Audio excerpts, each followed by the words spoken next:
वृद्ध माँ और उसका बेटा। आज की यह कहानी ओल्ड इज गोल्ड पर ही निर्भर है। यह हिंदी कहानी है जो कि एक सामाजिक सरोकार पर निर्भर है। वृद्धा माँ। अनडिफाइंड हाथ में एक छोटी सी गठरी लिए प्रौढ़ अवस्था उम्र की एक महिला वृद्धा आश्रम के मुख्य दरवाजे पर खड़ी थी। वो सामने बोर्ड पर लिखे शब्दों को अपनी धुंधली पड़ती दृष्टि से पढ़ने की कोशिश कर रही थी। किसी ने बताया बोर्ड पर लिखा है, यहाँ के सारे कमरे भर चुके हैं, कोई कमरा खाली नहीं है। सेठ दामोदरन भाई वृद्धाश्रम। उम्मीद की एक आखिरी किरण थी, वह भी खत्म हो चुकी है। कुछ भूख या उम्मीद खोने के डर से उसको धरती घूमती हुई नजर आई। आंखें खोली तो अपने आप को अस्पताल के बीच पर पाया। एक डॉक्टर और साथ में एक परिचारिका पास वाले बेड के मरीज को देख रहे थे। उसी मरीज की पहली दृष्टि इस वृद्धा के होश आने पर पड़ी। डॉक्टर देखिए, उन माताजी को होश आ गया है। उस मरीज ने हाथ के इशारे करके डॉक्टर को बताया। डॉक्टर ने पलटकर माताजी को दूर से देखा। परिचारिका को कुछ निर्देशित कर डॉक्टर सीधा माताजी की ओर आ गए। उनकी आंखों की ओर सरसरी दृष्टि से देखते हुए पूछा, क्या तकलीफ़ है आपको? तकलीफ़ के शब्द बोलने में भले ही छोटा हो, लेकिन व्यक्त करने वाला व्यक्ति जानता है कि क्या बोल कर बताई जा सकती है। तकलीफ़ शरीर की हो या मन की, हमेशा आंखों से आंसू के रूप में ही व्यक्त हो सकती है। उस वृद्धा में डाली में बैठ कर विदा हुई थी। तब इस शहर में उसका सब कुछ था, घर बार, माँ बाप। उम्र के इस पड़ाव में वो फिर से इसी शहर में आएगी, यह तो कभी उसने भी नहीं सोचा था। क्या मजबूरी थी, क्या दर्द था जो उससे इसी शहर की ओर खींच लाई। कुछ ना कह सकी, बस भीगी पलकें कांपती हुई हथेली में पकड़े अपने पल्लू से पोंछ रही थी आंसू। साथ ही अस्पताल को फटी फटी आंखों से देख रही थी। माताजी, आपको क्या दर्द हो रहा है? बताएंगे तभी तो दवाई देंगे। सरकारी डॉक्टर खड़े खड़े थोड़ा खींच रहा था। एक एक मरीज के पास देर तक खड़ा रहे, इतना समय कहाँ होता है उसके पास। शायद उसे अन्य मरीज भी देखने थे। भूख लगी थी। वृद्धा थरथराते होठों से बस इतना बोल पाई, क्या? जैसे डॉक्टर को ये उत्तर मिलेगा अंदाज़ा नहीं था। ये सुनकर तो डॉक्टर का मन खिन्न हो गया। ये कोई मुफ्त का भंडारा लगा हुआ है? कैसे कैसे गरीब आते हैं, भूख का इलाज करें या भिखारी का। बड़बड़ाते हुए भी डॉक्टर ने परिचारिका को बुला माता के लिए चाय बिस्कुट मंगाया। महिला के पेट में बड़े दिनों बाद आज कुछ जाने वाला था। चाय के साथ कपाते हाथों से बिस्कुट पकड़े हुए उसके आंखों से आंसू बह चले। कोई और देख न सके इसलिए अपने आंचल के पल्लू को खींचकर आंखों के ओट कर लिया।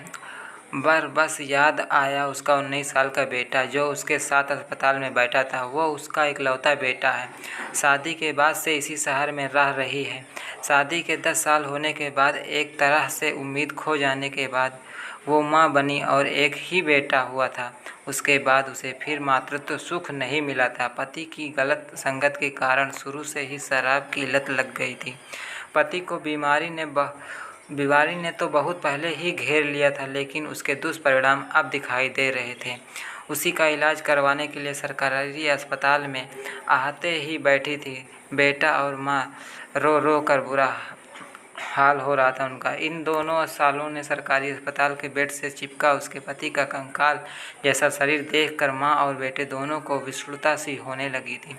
सांसें थम भी नहीं रही थी और अपने आप में जिंदा होने का कोई प्रत्यक्ष सबूत भी नहीं देखी थी। सरकारी डॉक्टर की भाषा में ये कभी भी मर सकते हैं और हो सकता है आगे 5 साल भी ऐसे पड़े निकाल दें। ऐसे में कोई क्या करे? ना अकेला मरता अस्पताल में छोड़ सकते और ना ही फिर से जिंदा होने की उम्मीद कर सकते। अबोध बालक के लिए सांसारिक दुनिया से अभी नाता जुड़ा ही नहीं। माता घरों में काम करके गुजर बसर कर रही थी। वो भी अब पति की दवा और दारू के बंदोबस्त में लगी हुई है।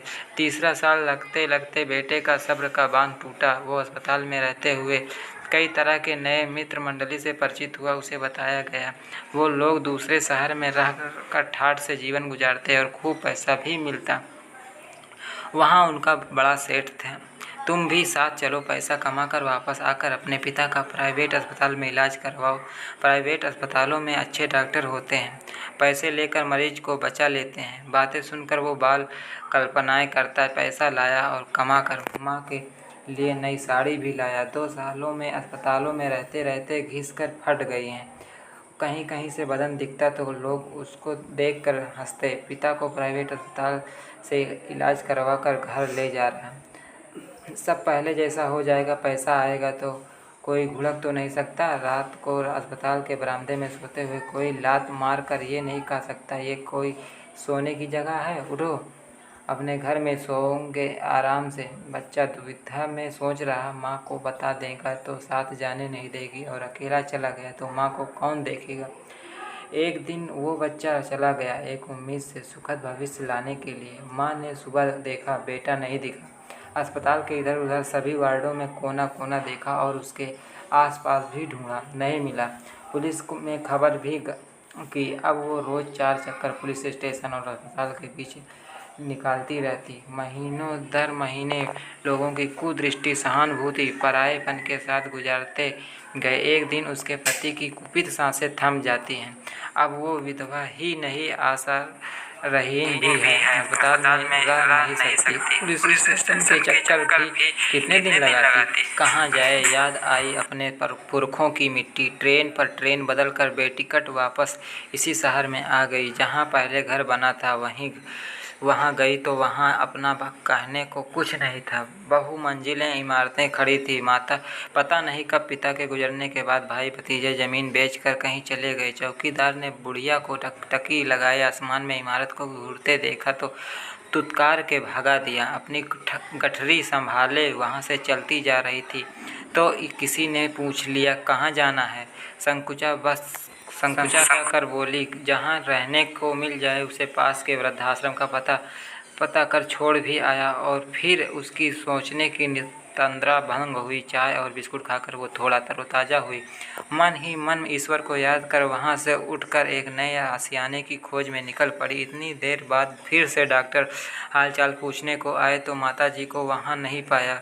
बस अब उस जगह का एक टुकड़ा मुड़ा 10 का नोट देख रख गई थी। यह उसके द्वारा पिलाए गए चाय बिस्कुट के बदले की थी या डॉक्टर की फीस, कह नहीं सकती।